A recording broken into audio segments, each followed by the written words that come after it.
हमेशा याद रखें, it's not what happen to us but are response to what happens to us that hurts us.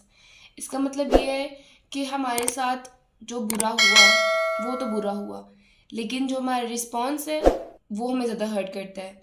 Like कोई चीज़, for example मैं आपको बताती हूँ, जो हमारी आजकल की जनरेशन है, कुछ बुरी चीज़ होगी, कुछ भी बुरा हो गया, वापस आएंगे, बेड पे लेटेंगे, sad songs, sad poetry, sad status, sad gathering, ये अडॉप्ट कर लेंगे। लाइक उनसे बुरा हुआ, ठीक है, सबके साथ बुरा होता है, इट्स ओके, आपको उससे लेसन ही मिलते हैं।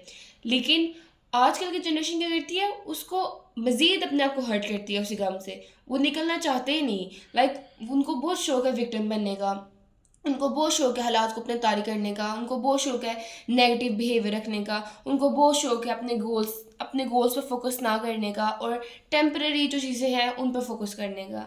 लाइक मेरी समझ से बाहर है कि लोग आजकल क्यों इस तरफ जा रहे हैं, क्यों अपने गोल्स को सेट नहीं कर रहे, क्यों अपने आप को रिएक्टिव बना रहे हैं, क्यों रिएक्टिव माइंड रखते हैं, क्यों प्रोएक्टिव नहीं बनते।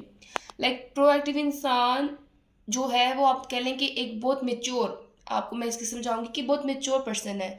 ही नोज कि हालात को कैसे हैंडल करना है। जो एक प्रोएक्टिव इंसान होता है वो प्रॉब्लम सॉल्वर होता है। वो प्रॉब्लम सॉल्वर होता है। वो प्रॉब्लम को क्रिएट कर, प्रॉब्लम की तरफ भागता नहीं है, वो सोल्यूशन की तरफ भागता है। मैंने एक नावल पढ़ा था, हालिम, उसमें एक पर्सनैलिटी है फातिया रामजल। लाइक जब मैंने उस टाइम पढ़ा था तब मैं इन चीज़ों से ना वाकिफ़ थी, तब मुझे उसकी पर्सनैलिटी बहुत बोरिंग लगी थी, बिकॉज वो बहुत मेच्योर पर्सन था, तो मुझे इतनी अट्रैक्ट नहीं थी कि उसकी पर्सनैलिटी ने। लेकिन ये सब कुछ जानने के बाद मुझे समझ आ गई है that he was the proactive person. अगर आपको प्रोएक्टिव समझना है कि प्रोएक्टिव वाकई क्या होता है, तो आप उस पर्सनैलिटी को एक दफ़ा पढ़ लें, फातिह बिन रामज़ा। लाइक वो प्रॉब्लम सॉल्वर था।